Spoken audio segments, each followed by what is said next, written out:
जैन एकता अभियान में जुड़ने के लिए व्हाट्सएप पर जय जिनेंद्र सेंड करें 9059054563।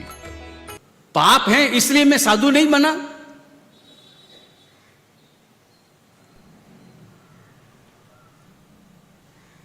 पाप है हमारे जीवन में, इस कारण मैं साधु नहीं बन पाया, या साधु बन गया इसलिए पाप नहीं है। दोनों में से सही वाक्य कौन सा?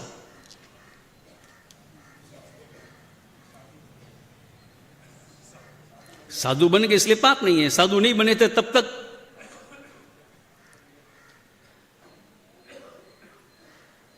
जब तक कोई भी साधु नहीं बने थे, जितने भी हमारे मुनिराज बैठे हैं, जब तक साधु नहीं बने थे तब तक तो जीवन में पाप थे। लेकिन कोई भी पाप साधु बनने से रोक नहीं पाया। पाप में वो ताकत नहीं थी कि साधु बनने से रोक पाए, और साधु बनने के बाद सब पाप अपने आप समाप्त हो गए। साधु बनते ही सब पाप समाप्त हो गए।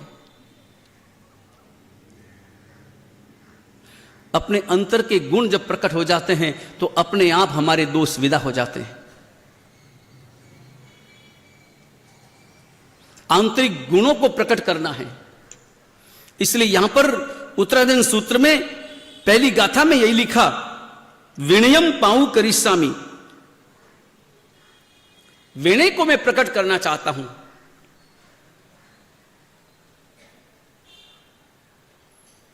और जब गुण की महिमा और गुण की व्याख्या समझ में आ जाती है, तब जिसे छोड़ना है उसे छोड़ने में जरा भी समय नहीं लगता।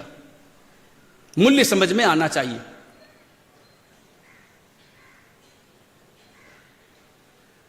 साधु बनता है, संसार पर भल में छूट जाता है। संसार छोड़ा इसलिए साधु, या संयम पाया इसलिए साधु? साधु की व्याख्या क्या? संसार छोड़ा इसलिए वह साधु, या संयम पाया इसलिए साधु? अधिकतर हम व्याख्या क्या करते हैं कि संसार छोड़ा वो महत्वपूर्ण नहीं, संयम पाया वो महत्वपूर्ण है। और जो छोड़ा आदमी तभी छोड़ता है या तभी छूटता है जब जो प्राप्त करता है वो उससे ज्यादा मूल्यवान होता है। और जब ज्यादा मूल्यवान प्राप्त करता है तभी उसके हृदय में आनंद का अनुभव होता है। ये साधु जीवन प्राप्त करने के बाद, रजोहरण प्राप्त करने के बाद अनुभव करना, जिस रोज रजोहरण प्राप्त किया उस पल में जो आनंद था, जो आनंद का अनुभव था, जो उल्लास का अनुभव था। आपने दीक्षाएं देखी होगी, जब दीक्षाएं आप देखते हैं तब रजोहरण जब प्राप्त करते हैं तो प्राप्त करते समय उस समय में उस मुमुक्षु का जो उल्लास नजर आता है, जो चेहरे पर चमक नजर आती है, जो उसके भावों में, शब्दों में, उसकी चाल में, उसके व्यवहार में, उसकी हर क्रिया में जो आनंद नजर आता है, वो आनंद लगातार बढ़ता है या घटता है? लगातार बढ़ता है कि घटता है? और ध्यान रहे, संसार में एक भी पदार्थ ऐसा नहीं है जिसे प्राप्त करने के बाद आपका उल्लास लगातार उस पदार्थ के कारण बढ़ता रहे। ऐसा एक भी कोई पदार्थ है? कितनी भी बढ़िया आपने गाड़ी खरीदी हो, बढ़िया से बढ़िया गाड़ी खरीदी हो, बढ़िया से बढ़िया कपड़े खरीदे हों और कपड़े धारण किए हों, और मन में उल्लास हो कि चलो मिलेंगे, पहनूंगा, धारण करूंगा, वहां जाऊंगा, यहां जाऊंगा, फोटो खिंचवाऊंगा, वो करूंगा, और हृदय में परम आनंद की अनुभूति होगी। आपने धारण कर लिए, धारण करते समय आनंद, और उसके बाद में वही कपड़े लगातार 10 दिन, 15 दिन, 20 दिन, वो आनंद, वो उल्लास कितने दिनों तक वैसा का वैसा ही रहता है, या लगातार बढ़ता है या घटता है? तो संसार में ऐसा कौन सा पदार्थ है जिसे प्राप्त करने के बाद उसी पदार्थ के कारण लगातार आनंद बढ़ता रहे? ऐसा कौन सा पदार्थ है? कोई है ऐसा पदार्थ?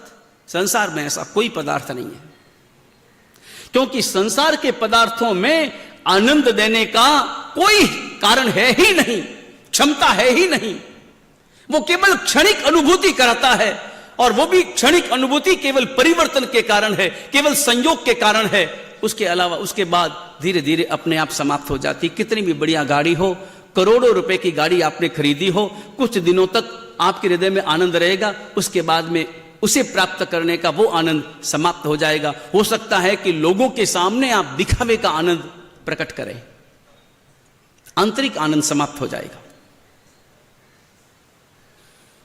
लेकिन असली आनंद तो वो चारित्र का है, वो आत्मा का है। वो प्राप्त करने के बाद लगातार लगातार आनंद बढ़ता ही जाता है, बढ़ता ही जाता है, कभी घटता नहीं है। वो आनंद का अनुभव लगातार होना चाहिए, और आनंद का अनुभव अगर लगातार है तो निश्चित रूप से अपने भीतर के गुणों को प्रकट करने का सौभाग्य उसे प्राप्त होता है। विनयम पाऊ करिष्यामि, यहां पर विनय शब्द का प्रयोग किया गया है। विनय शब्द का अर्थ केवल विनय नहीं है, विनय शब्द का अर्थ आत्मगुण है। अपने आत्मगुणों को प्रकट करना है, और आत्मगुणों को प्रकट करने के लिए जितने भी आवरण हैं उन आवरणों को दूर करना है। आवरण दूर हुए, अपने आप अंतर के गुणों का प्रकटीकरण हुआ।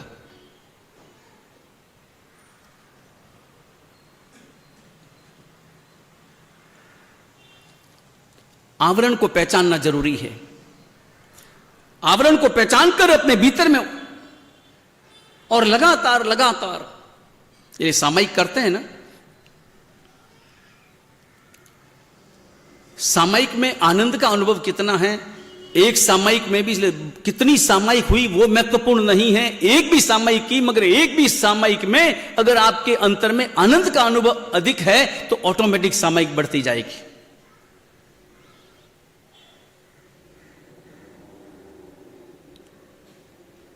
और अधिक मूल्य वाली वस्तु को प्राप्त करने के कारण हमारे भीतर का आनंद बढ़ता है। जैसे उदाहरण के लिए आप भोजन करते हैं, भोजन में रोटी रोज आती है, रोटी आई और रोटी के साथ सब्जी भी आई, मगर इसके साथ साथ एक दूसरी डिश तैयार थी। एक डिश रोटी वाली थी और एक डिश में, साउथ में है तो डोसा वगैरह बना हुआ था। रोटी डोसा, इन दोनों में से आपको पसंद ज्यादा क्या होता है? जिसको जो पसंद हो, मगर मान लो डोसा ज्यादा पसंद हो, वो रोटी ग्रहण करेगा या डोसा पसंद करेगा? डोसा ही पसंद करेगा, जिसे डोसा पसंद हो। रोटी का त्याग करने में उसे दुख ज्यादा या डोसा को प्राप्त करने में सुख ज्यादा? ज्यादा किसमें? डोसा को प्राप्त करने में ज्यादा सुख। और डोसा को जब प्राप्त करते हैं तो रोटी को छोड़ने में कितना दुख लगता है? जरा भी दुख लगता है? अधिक महत्वपूर्ण, अधिक मूल्यवान वस्तु जब प्राप्त होती है तो स्वाभाविक रूप से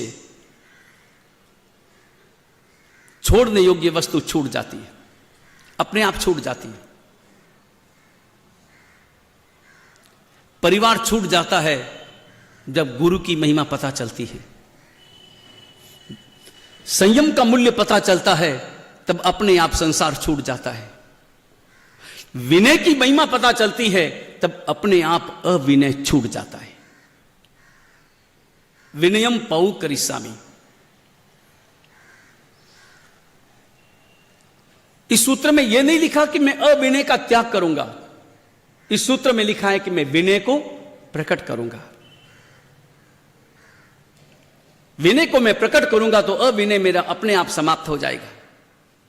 सरलता को मैं प्रकट करूंगा, अहंकार मेरा अपने आप समाप्त हो जाएगा।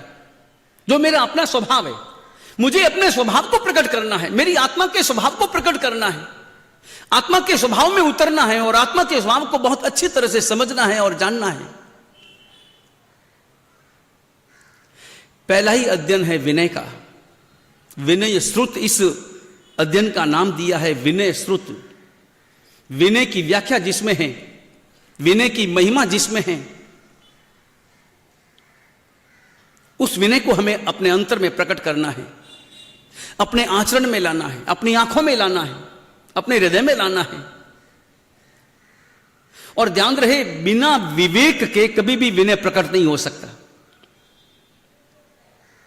विनय प्राप्त करने के लिए हमारे अंतर में विवेक की अत्यंत अनिवार्यता है। विवेक जरूरी है। और उदाहरण तो हम हमेशा जानते हैं, विपरीत परिस्थितियों में भी जहां अविनय होने की संभावना है, जहां अविनय होने के निमित्त प्राप्त हैं, और वहां पर भी अगर विनय गुण प्रकट होता है तो इसका मतलब है कि उसी व्यक्ति ने विनय की महिमा को समझा है। अविनय प्रकट करना बहुत आसान है, दुर्गुण बहुत आसान है, क्योंकि दुर्गुण तो न मालूम अनादिकाल से हमारे साथ में लगे हुए हैं, साथ में जुड़े हुए हैं।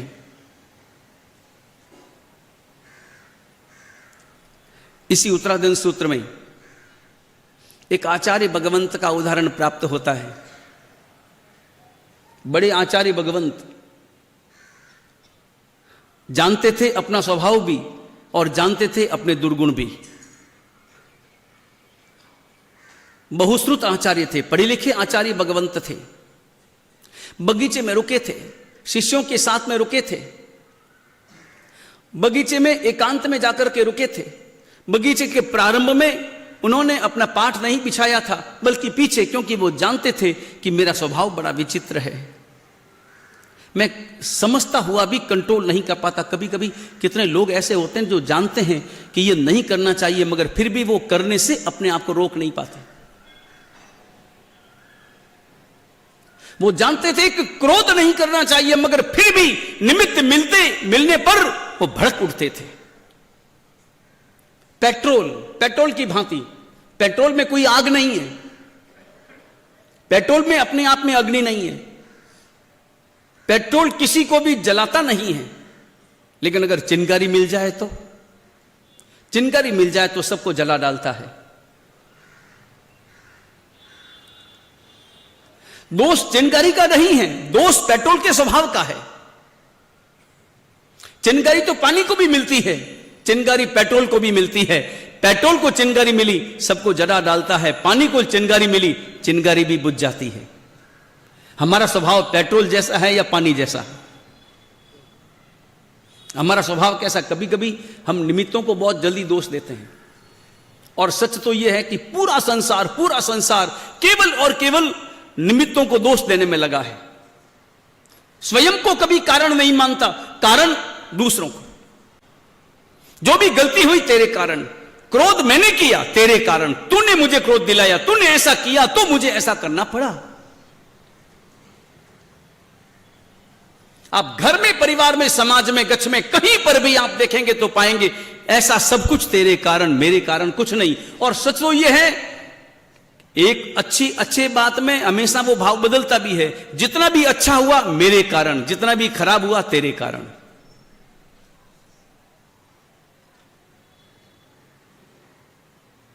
हमारा स्वभाव ही ऐसा बना है। और इस स्वभाव के पीछे जो भाषा है, और उस भाषा के पीछे जो हमारा अहंकार है, वही बोलता है कि जो भी अच्छा हुआ वो मेरे कारण, और जो भी खराब हुआ तेरे कारण। और कभी कभी बोले नहीं, मगर वो सुनना यही चाहता है कि जो भी अच्छा हुआ वो मेरे कारण हुआ। लोगों से यही सुनना चाहता है कि जो भी अच्छा हुआ वो मेरे कारण हुआ, और जो भी खराब हुआ वो सब दूसरों के कारण हुआ। हम पेट्रोल जैसे हैं या पानी जैसे हैं, या हम पेट्रोल जैसा बनना चाहते हैं या पानी जैसा बनना चाहते हैं? चिंगारी दोनों को मिलती है, पेट्रोल को भी मिलती है, पानी को भी मिलती है। पेट्रोल को चिंगारी मिली, आग भड़क उठी, और पानी को चिंगारी मिली, चिंगारी भी बुझ गई। क्या आग लगा पाएगी? कषाय का निमित्त मिलने पर हम कषाय युक्त होते हैं, या कषाय का निमित्त मिलने पर उस निमित्त को भी कषाय रहित कर देते हैं। जीवन ऐसा होना चाहिए। और फिर देखो जीवन में कितनी शांति और कितना आनंद का अनुभव होता है। पानी जैसा बनो कि चिंगारी भी अपने आप में समाप्त हो जाए, चिंगारी की आग भी बुझ जाए। अपने स्वभाव को पानी जैसा बनाने की कोशिश करो, और परिणामों पर अगर नजर जाएगी तो पानी बनने में ही आनंद का अनुभव होगा। और एक बात तय है कि जिनका हृदय पेट्रोल जैसा है, जो चिंगारी प्राप्त करके भड़क उठते हैं, बाद में वो भी यही सोचते हैं कि मैं पानी जैसा होता उस वक्त में तो अच्छा होता। बाद में हमेशा पश्चाताप करते हैं कि क्यों उस वक्त में मैं पेट्रोल जैसा बना, क्यों मैं उस वक्त में भड़क उठा, उस वक्त में मैं पानी जैसा होता तो निश्चित रूप से कितना अच्छा होता, परिणाम कितना अपने आप में अच्छा होता। परिणाम तो हमेशा पानी जैसा बनने में ही अच्छा मिलता है। हो सकता है कि कुछ नुकसान हो सकता है कि उस वक्त में आपको ऐसा लगे कि मुझे हानि हो रही है, मगर परिणामतः अंततः लाभ उसी में है। वो आचार्य भगवंत, उनका स्वभाव थोड़ा सा अलग था।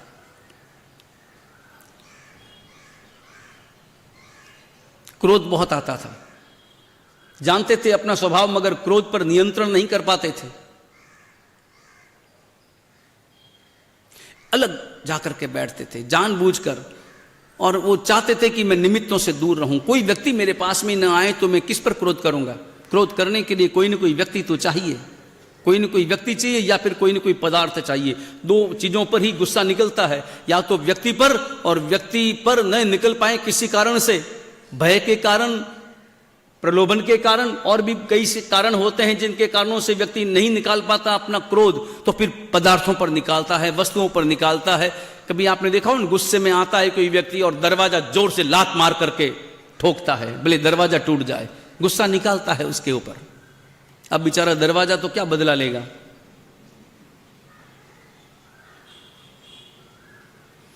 दूर रहते थे।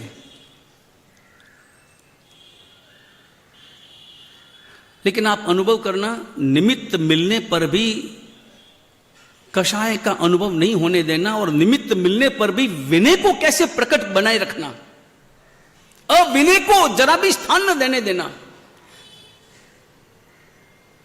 उत्तराधन सूत्र का पहला अध्ययन, उत्तराधन आगम का पहला अध्ययन, विनय नाम का अध्ययन, यह प्रेरणा देता है कि जीवन का प्रारंभ विनय से है। जीवन में अगर विनय है तो ही आप आगे कदम बढ़ाने के अधिकारी बनते हैं। इसलिए अपने यहां पर जो नवकार महामंत्र है,